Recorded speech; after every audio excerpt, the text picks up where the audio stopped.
giving up has never been an option for Chuck Dibilio.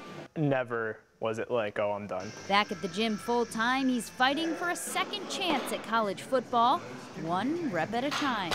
There's ups and downs in football, like obviously with just like any aspect of life, but just like your highs are like one of the best feelings you can ever have, and like it's really hard for me to give that up.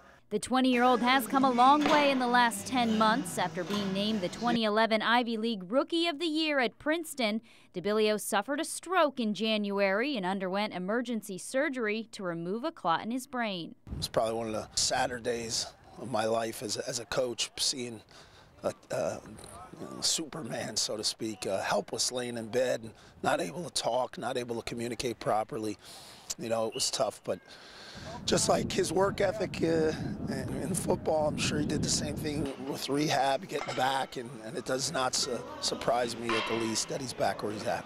Dibilio is speeding on the road to recovery with no workout restrictions, motivated to return to the gridiron, but coming to terms with the reality of his future. One of the best things that happened to me after the stroke is realizing that this isn't everything, it's just a part of me.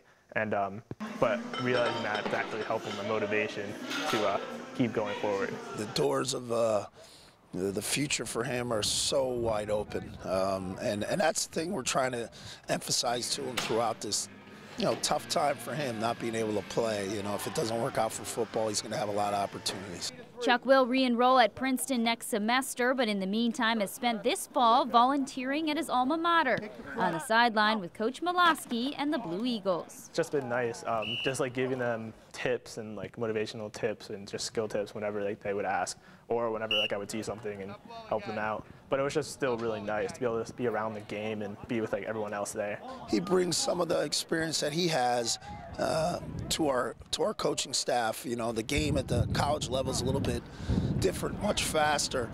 But what we're doing within our offense, he has helped out with our running backs and has done a great job. Princeton head coach Bob Serace described Chuck as one of a kind, both as a person and as a player. He said he'll support whatever decision Chuck, his family, and doctors come to, whether that means getting him back as an all-conference running back or as an extra set of eyes on the sideline. If I go about it in the right way and I'm definitely able to play, it's going to make my experience there so much better.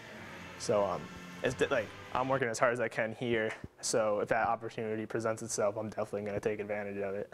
While doctors still have no answers to what caused the stroke, Chuck does expect his team physician to give him the okay to try to return to the practice field this spring as a possible trial run for next fall. A big step towards making his college football dream a reality once again. Just to be around my teammates again, I want to be a part of that program and can continue to keep going forward. I started the journey with them, and I want to end it with them as well. On the scene in Nazareth, Christy Fulkerson, 2 Sports.